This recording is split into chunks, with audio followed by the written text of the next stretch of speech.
What's up guys, this is Steve, Andrew at Night. I apologise for not uploading a video yesterday. I was at the second biggest bookshop in the whole of the Midlands, which is really cool. A couple of the books I was buying were actually for university next year, which is a neat enough segue into my top 30 apps, which is going to be ridiculous. It's the biggest list I've ever done of apps for students. I've seen loads of these online. I actually am a student, and most of the people doing it don't tend to be. They tend to be in their 30s, so I don't think they really know. So these are the 30 ones that I found really useful, and hopefully you guys find useful as well, so enjoy the video. So the first thing that becomes immediately apparent when you start being a student is that money is pretty important and it doesn't just grow on trees. So with this, you're going to need your bank app for whichever bank you use. I use RBS. I'm not going to open it because I don't want you to see all my details, but basically this will let you change money from your current account to your savings account. It'll let you manage things like student overdrafts, just stuff like that, really useful to have. And these bank apps also let you transfer money to people with their mobile numbers, which is really useful if you go out for a meal with someone, or if you're buying food like in a big group for a house, something like that. The next app is in the same vein. It's called LendMate. This lets you manage items or money that you lend or borrow from people. So you can see here you've got a bunch of different things. So for example, if you go into money, you can say I've borrowed £20, and then it logs into your contacts. You can enter a name, so I'm just going to put a random number in. So for example, like that. And then that's saved on your phone, and it means that no one's going to be arguing about who owes who how much money. So you're managing your money and you want to spend it on things and get as much for your money as possible. So for example, if you're hungry, you can search burger and it'll tell you what is near you. So you can see there's a couple of different burger joints near me, and all of these have Groupon deals on. It's a really easy way to save a little bit extra and make your money go that little bit further. Unidays is similar to Groupon. It lets you find student discounts both in stores and also online. So it just puts all the latest student deals in one place. Next up is VoucherCloud. This is very similar to Groupon. So again, you've got these different deals you can scroll through, and there's everything from clothes to events to food. And again, you can search locally, or you can search by what you're looking for. And it's got a nice little tab at the top, so you can go across for different categories. If you want to save even more money and cook yourself, you can use an app called All the Cooks. Will give you a bunch of different recipes to choose from. It's got a really nice search feature, so you can search based on ingredients or what you want to make. It's also got a load of suggestions here. Each recipe has a really nice photo, it's got a really nice interface, and it automatically lets you save items to a shopping list. If you don't feel like cooking yourself, Hungry House will let you search for takeaways within your vicinity. This works pretty much 24 hours a day, and it's really quick. You simply enter your postcode. It'll show you what's near. You can search based on different food preferences, and it's a really good way of getting deals as well. Now before you go to uni, everybody says they're going to join a gym. Some people do, but a lot of people don't. If you want to work out at home without any equipment, Sawkit is a really nice app for doing strength cardio, yoga and stretching, and then you can make your own workouts. So for example, if you go into this, you can choose an upper body workout for 15 minutes and then hit start.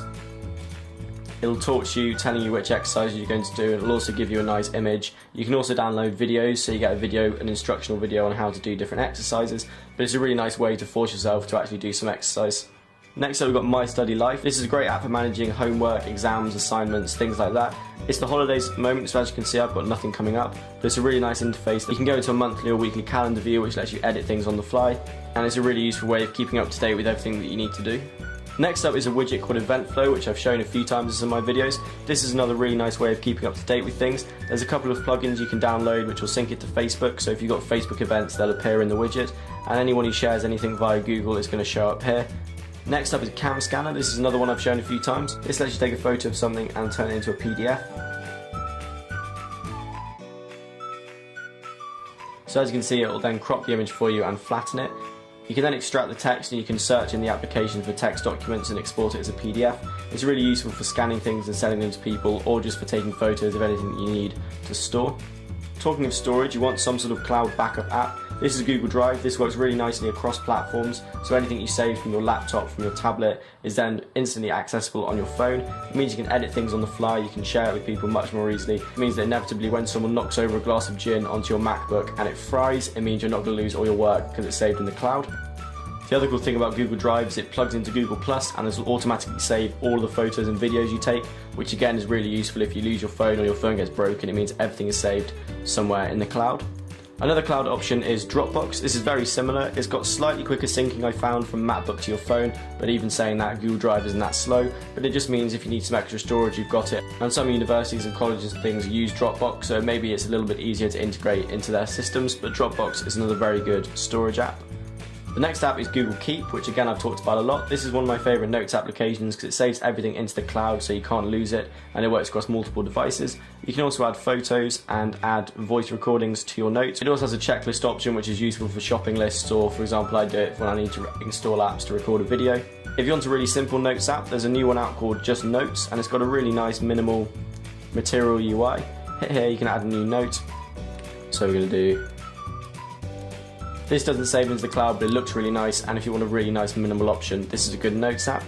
The next app is called Jotapad X. This is really useful if you do any sort of creative writing, or if you want to make notes for essays. It saves everything in a really nice UI. It has Dropbox integration, so if you use Dropbox, you can save everything automatically to the cloud. And just everything looks really, really pretty when you save something. You get this nice, very sort of integrated Google-looking interface. Another very powerful notes app is called Evernote. This is good because again it's cross-platform, you can use it on your MacBook or on your Windows PC. It lets you save photos, audio clips, anything like that, and also attachments. It lets you save everything into these nice notes and notebooks. Again, all this is saved into the cloud, so if something happens to your phone or to your laptop, everything is safe. At some point you're going to be able to access the storage on your phone for whatever reason, to find a file, move a photo, something like that.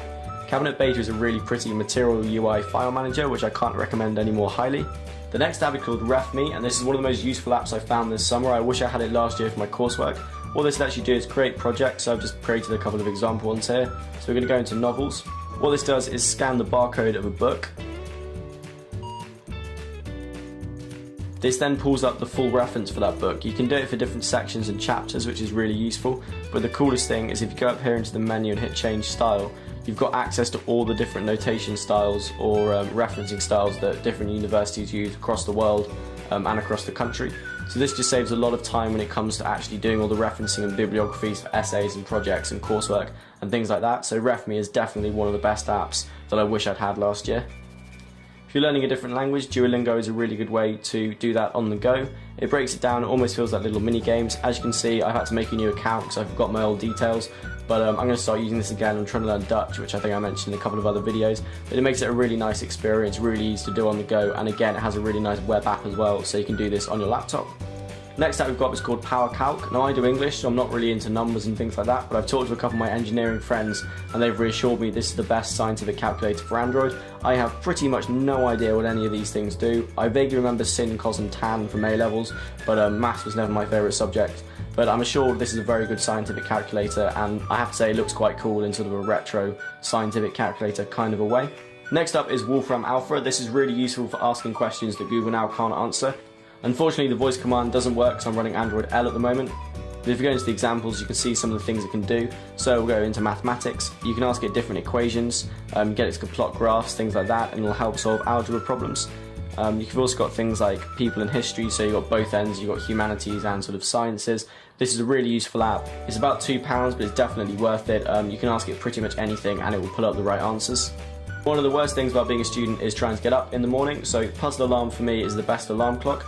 It's got a really nice interface and works really well, but the killer feature is the fact that you can set the dismiss mode to be different things. So you've got a normal one, you can set a QR code which you then print off and have to scan.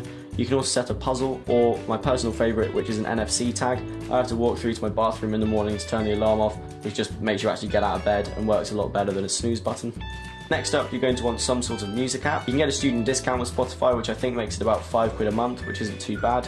You got really nice Facebook support, so you can share playlists with people and find their playlists. And also, if you want to find the playlist by Spotify, they've recently got really, really good.